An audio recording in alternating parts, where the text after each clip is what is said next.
Story 1. The extra plate at dinner. I've never told this story publicly. Honestly, I haven't even told many of my friends, mostly because every time I try, my voice shakes and I get that tight feeling in my chest, like I'm being watched, like he's still there. It happened in October of 2016, when I was a sophomore at Ohio State, trying to juggle night classes and pay off some of my tuition with babysitting gigs. I wasn't new to watching kids. I'd been doing it since I was 15, but nothing prepared me for what I experienced in that house on Rosewood Drive, just on the edge of Pickerington, Ohio. It was supposed to be easy. One night, 2 kids, a quiet, cozy house in a safe neighborhood. The mother, Mrs. Callahan, was warm but hurried when I arrived that Friday evening. She had the kind of tired, twitchy energy you see in parents who haven't had a night to themselves in years, though the dad, Greg, barely made eye contact. He was on his phone most of the time, pacing near the foyer like he was closing some deal. Eli is 7, Nora is 5. Bedtime's 8:30 sharp. Dinner's already prepped. You just need to heat it up and make sure they eat. Oh, and one thing. She hesitated, her voice softening as she looked over my shoulder toward the staircase. Don't let them go upstairs. The 3rd floor's being remodeled. I nodded, figuring maybe the floorboards were loose or there were tools lying around. She handed me a list of emergency contacts, said they'd be home by 11, and they were gone. Eli and Nora were adorable kids, well-behaved, polite, and just clingy enough to make me feel useful. We played with blocks, watched some cartoons, and colored for a while. They told me silly stories and asked if I liked ghosts. I remember Eli said, "We have a ghost in the house. He's a boy, like me." I laughed it off. Kids say that stuff all the time. But Nora, she didn't laugh. She just looked up from her coloring and said quietly, "He lives upstairs." I paused. "You mean the attic?" "No," she said, and pointed. "Up there, where the door's always shut. He's not allowed out during the day." I smiled, trying not to let their little story creep me out. "Well, let's not worry about that ghost, okay? Who's hungry?" I headed to the kitchen and called them over. That's when I noticed something strange. On the dining table, there were 3 plates, already set. I called out, "Hey, did your mom set these before she left?" Eli shrugged. "We helped. But there are 3 plates," I said gently. "There's just the 2 of you, right?" Nora nodded. The boy upstairs doesn't like being left out. I stared at her. "What boy?" She looked at me like I should already know. "The one that talks to us through the vent. Mommy says he's imaginary, but Eli saw him last week." Eli nodded. "He stands by the bathroom at night. He cries sometimes." Now I know what you're thinking. Kids and their wild imaginations. But the way they said it, so calm and casual, like it was just another fact of their lives, it unsettled me. The 3rd plate, neatly placed at the end of the table, had a slightly different pattern. It didn't match the other 2. Dinner was fine at first. Chicken nuggets and macaroni. The kids ate like champs. But that 3rd plate, I left it alone, of course. But halfway through dinner, I swear to you, I heard a chair creak. I looked up from my phone, and that mismatched chair at the end of the table was slightly pulled out. "Did one of you move that?" I asked. Both kids shook their heads. Nora whispered, "He doesn't like when you ignore him." My stomach twisted. After dinner, I cleaned up, trying to convince myself it was just a weird draft, or that I had moved the chair without realizing. I ushered the kids into their pajamas, and we read a story. Everything seemed normal again, at least until bedtime. We were brushing teeth when Nora said, "He wants to sleep in our room tonight. Can he?" I knelt beside her. "Sweetie, there's no one else here. Just you two." She frowned. "He doesn't like when you say that." Suddenly the hall light flickered. I stared up at it.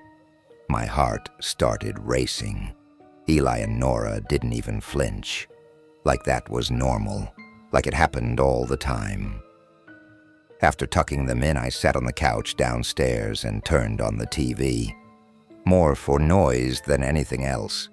I tried to scroll through my phone, but something about the silence beyond the screen bothered me.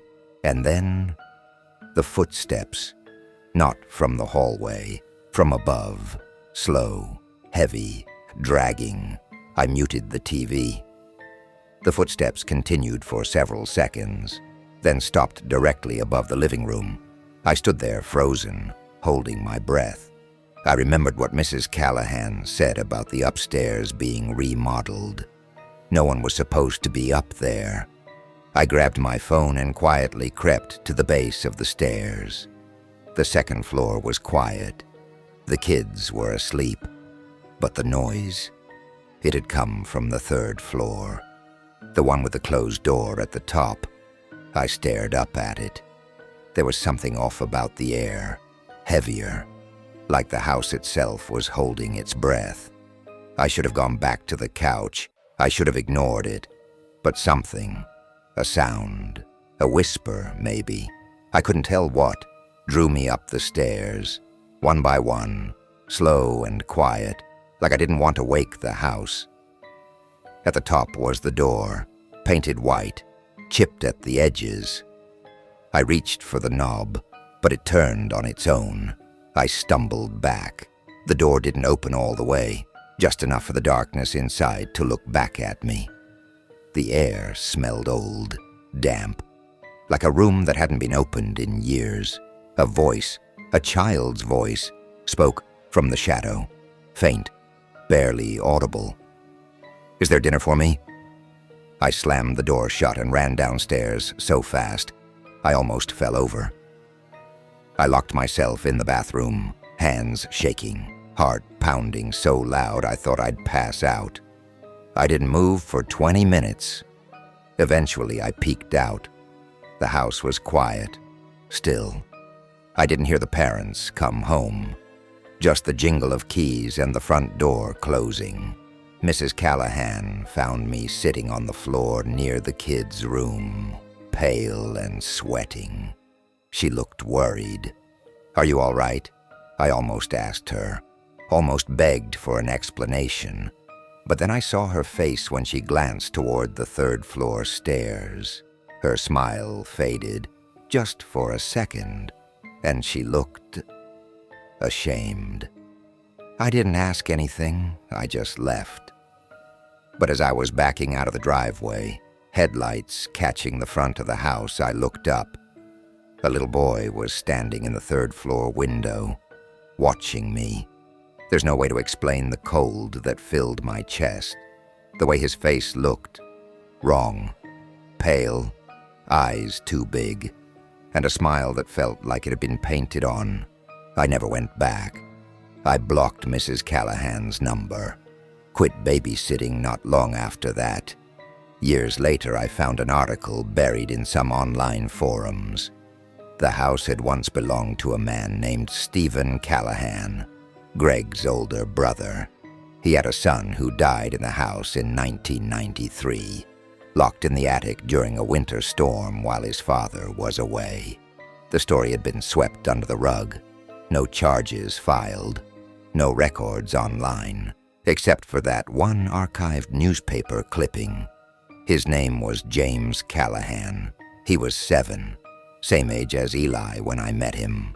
I don't know what's worse, that the family knew and stayed, or that the boy never really left. All I know is, I still have nightmares about that third plate, the creak of that chair, and the voice in the dark asking, Is there dinner for me? Story 2. The baby monitor breathing.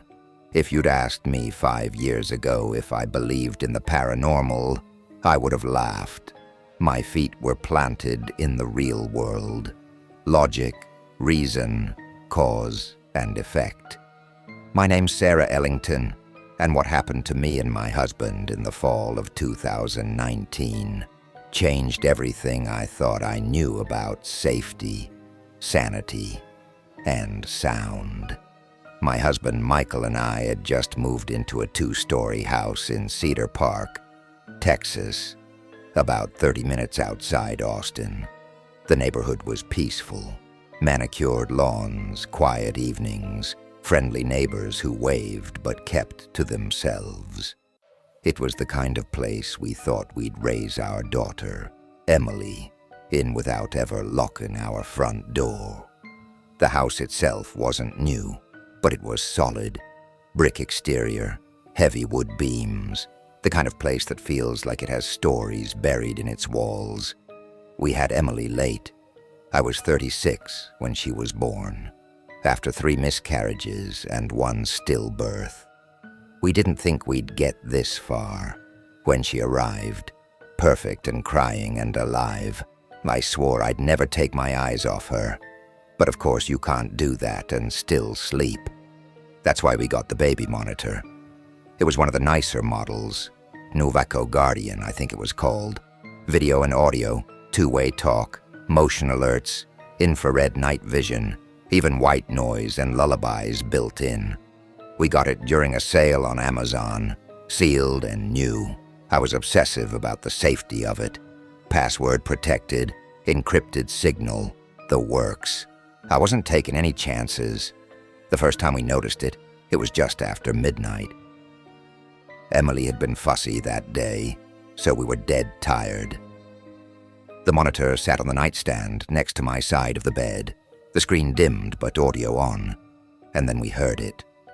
Breathing, not crying, not movement, just steady, deliberate breathing, like someone right next to the mic, exhaling in slow, even waves. I sat up, already reaching for the baby monitor. The video was grainy in night vision, but Emily was asleep. Still, her chest rising and falling, alone in the crib. Michael rolled over. "What is that?" I didn't answer. I turned the volume down, then back up, still breathing. I went to check on her, quietly, slowly. The nursery was dark, but the soft glow of the nightlight made it just bright enough to see. She was peaceful. Her little stuffed bunny was tucked under her arm. No one else was there. I chalked it up to interference. Maybe it was picking up one of us breathing in bed, even though the audio shouldn't have been that sensitive. But the next night, it got worse. This time it wasn't just breathing. There was a lullaby playing. Software, distant, warbled, like it was coming from an old music box buried underwater. "Hush, little baby, don't say a word." Michael sat up straight in bed. "What the hell is that?"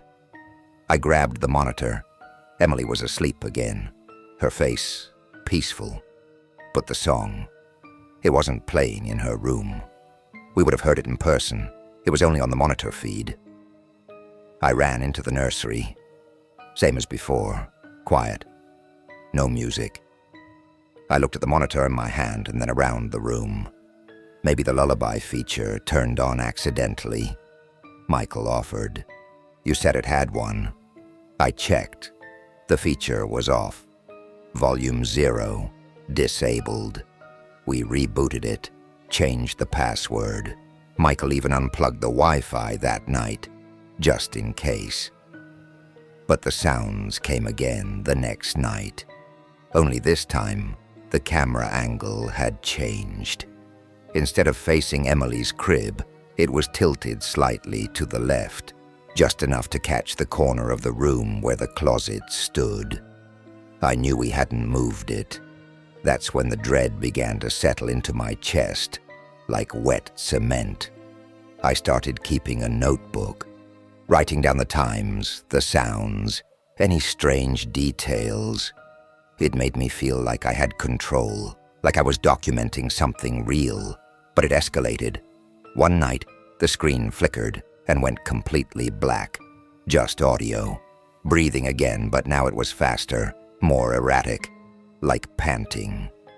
And then a voice, whispering. At first I couldn't make out the words, but when I boosted the volume, I heard it clear as day. "She's mine." I dropped the monitor. We didn't sleep that night.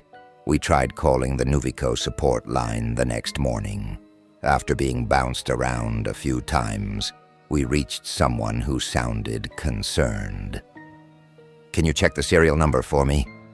the rep asked. I read it off. Silence on the other end. Then she said, "Ma'am, that monitor was deactivated from our system 3 years ago.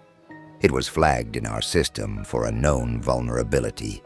It shouldn't be on the market." "What kind of vulnerability?" She hesitated.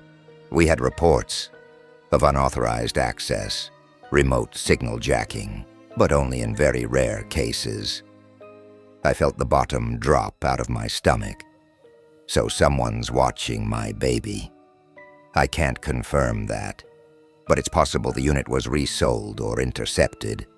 You should unplug it immediately. We did. Smashed it, actually. Michael took it out back and shattered it with a hammer. That night we both slept in Emily's room. I wish I could tell you that fixed it, but it didn't. Because now, without the monitor, we started hearing the sounds directly. Footsteps, late at night, always just outside the nursery. One night, the closet door creaked open on its own. I heard it with my own ears. I opened it, empty, except for her tiny dresses and a single wooden toy neither of us remembered buying. A little horse on wheels.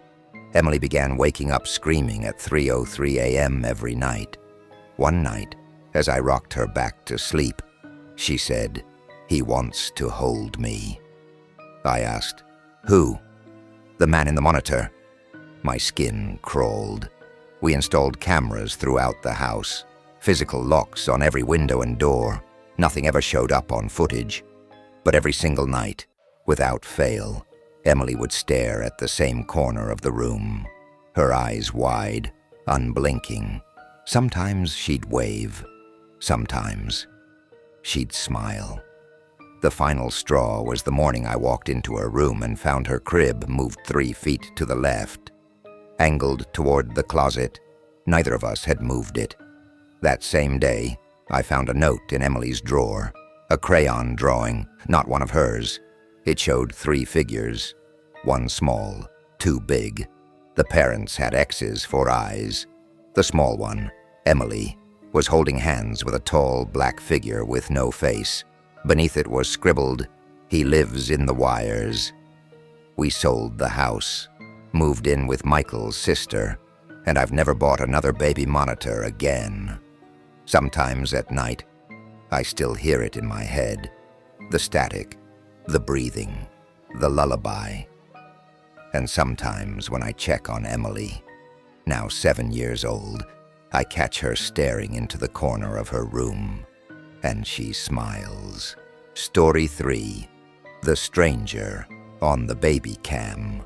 If you've ever felt like you're being watched when you're alone, I need you to believe that feeling, because it might not be your imagination.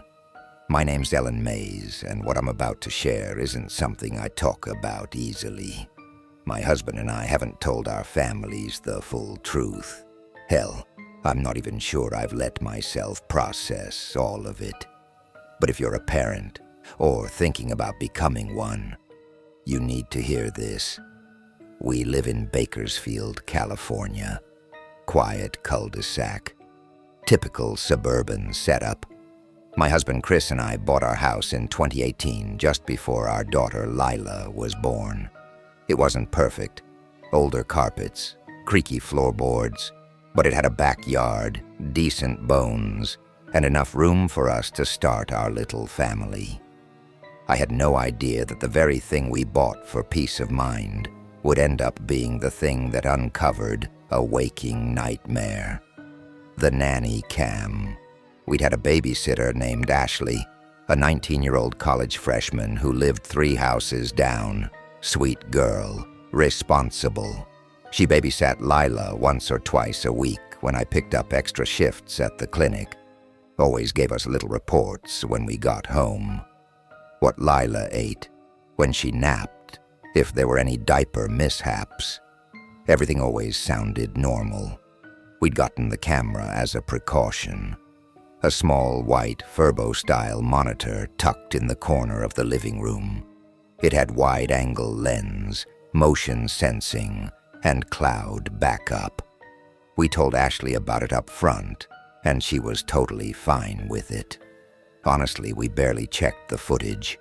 After a few months, we mostly forgot it was there.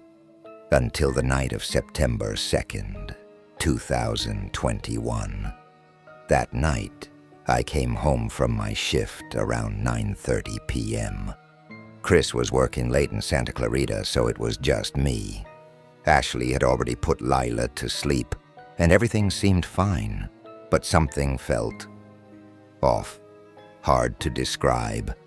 Like the house felt heavier. Still, I thanked Ashley, paid her, and she left. Nothing unusual. I poured a glass of wine and curled up on the couch. That's when I remembered the nanny cam footage. Not because I suspected anything, just curiosity. I'd never really watched a full session start to finish before. The app was open on my phone, and I decided to skim through the afternoon. The first part was boring. Ashley reading Lila a story, feeding her crackers, letting her crawl across the carpet. But then, around 4:17 p.m., something caught my eye. Ashley was sitting on the floor playing with Lila near the coffee table. But in the background, just behind the couch, only visible from that wide-angle lens, there was something. At first, I thought it was just a shadow. But as I scrubbed forward, the shape didn't move with the light. It moved on its own.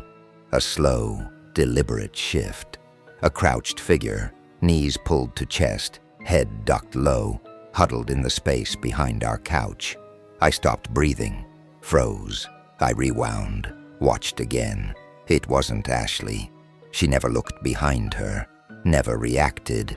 And Lila? She looked in that direction a few times and giggled. I zoomed in. The footage was grainy, but you could make out details.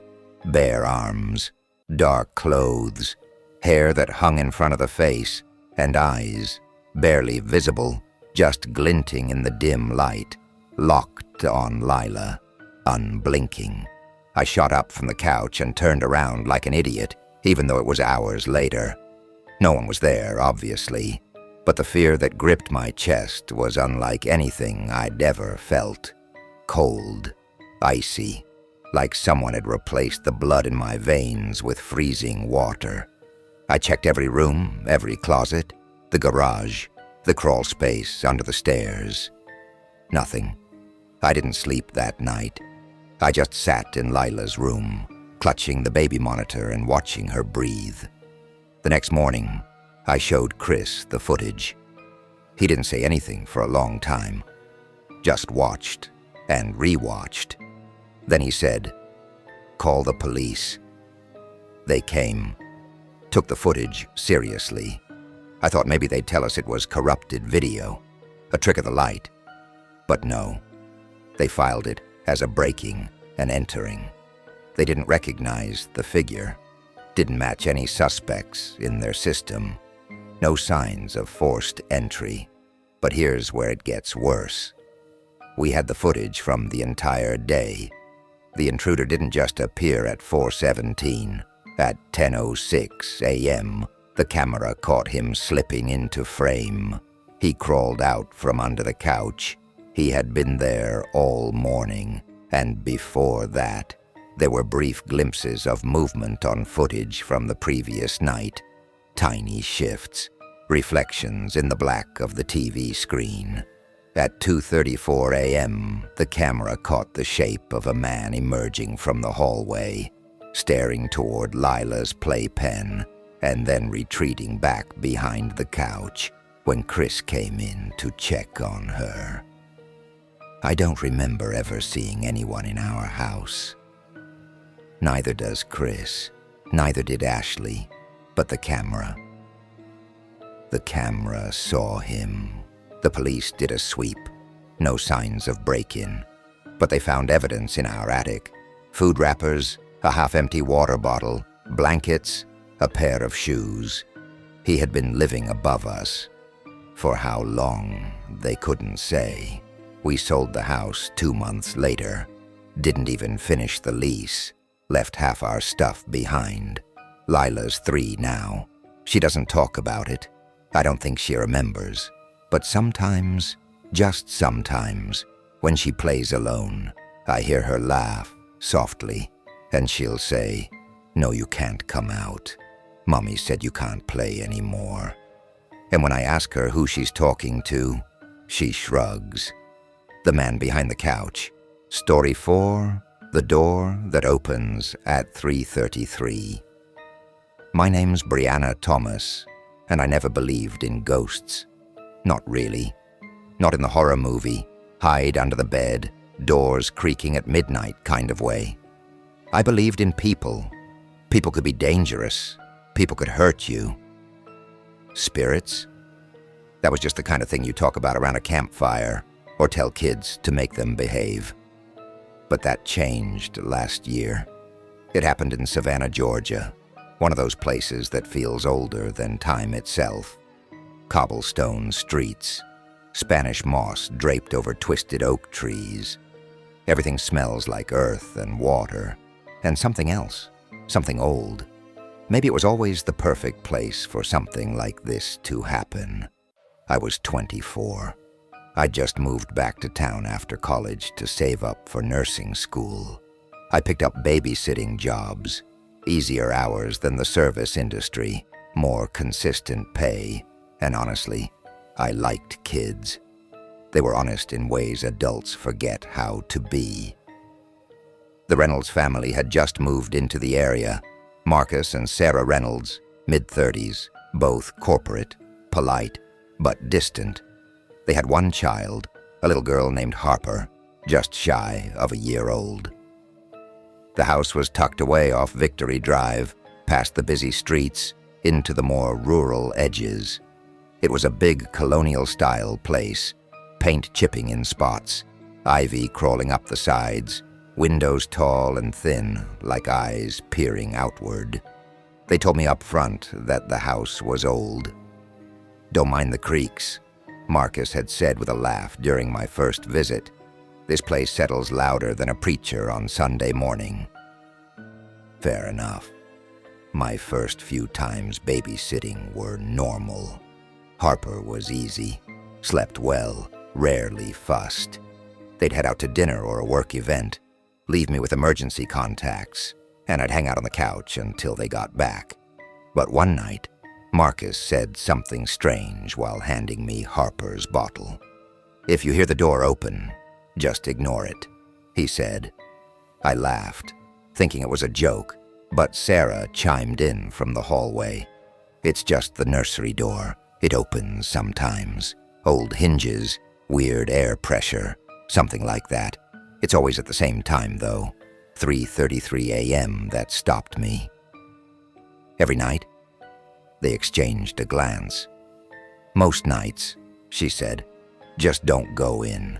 Harper stays asleep. It's harmless." I wish I'd left right then, but I didn't. That night, I stayed later than usual.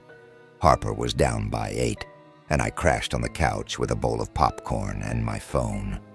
I wasn't even thinking about what they'd said until around 2:45 a.m., when something woke me.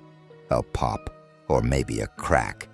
The kind of sound that makes your ears perk up, but doesn't make sense right away. I looked around the dark living room. Nothing. So I got up and crept toward the hallway. That's when I noticed it. The chill. The house wasn't cold, but there was a draft. The kind that touches your spine more than your skin. The kind that makes you feel like you're being watched. I walked quietly down the hall toward Harper's nursery. The hardwood under my socks groaned with every step. Her door was closed. I checked my phone. 3:31 a.m. I froze. A full minute passed. Then, click. The doorknob turned by itself. I swear to God, slow, like someone trying not to make noise. Then the door opened inward, just slightly. 4 inches, maybe 5. Enough to see the edge of the crib. I didn't move. I didn't breathe. My heart pounded in my throat. Then nothing. I waited. No crying, no sounds. Just silence. I ran back to the couch and sat up all night until Marcus and Sarah got home. I didn't tell them what I saw. The next few nights, I couldn't get it out of my head. I told myself I imagined it. Maybe I was sleep deprived. Maybe the house just did that.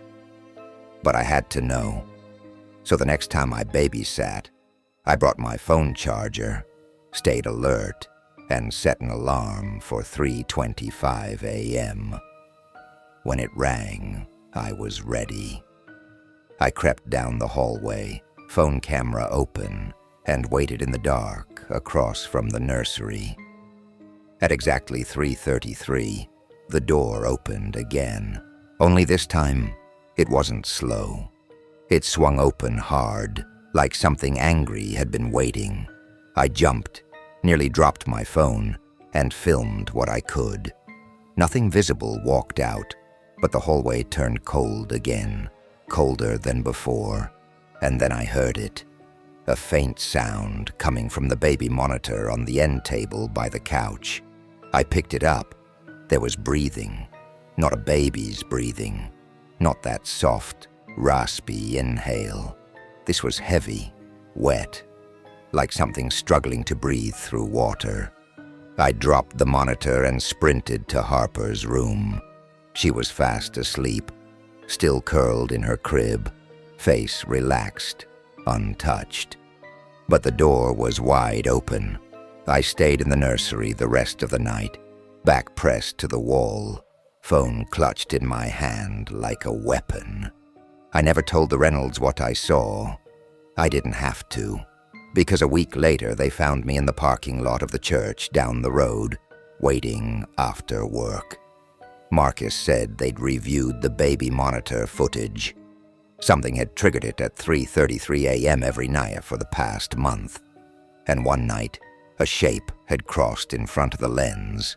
A tall figure, no features, no face, just black, like a cutout in the screen. And then it turned its head toward the camera. The video cut out for 5 seconds. When it came back, Harper was still asleep. They called a priest. Not for an exorcism, they said. Just for clarity. He visited the house and refused to enter the nursery. He told them to move. I didn't babysit after that. I left Savannah 2 months later. I still don't sleep through the night.